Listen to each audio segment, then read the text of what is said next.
చీమకి ఎవరెవరు లేరు? న్యాయాధిపతి, న్యాయం తీర్చేవాడు లేడు చీమకి.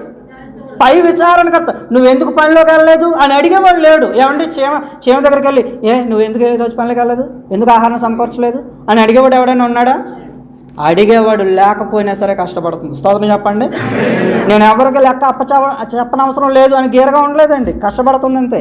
పై విచారణకర్త లేకుండాను, అధిపతి అనేవాడు లేకుండా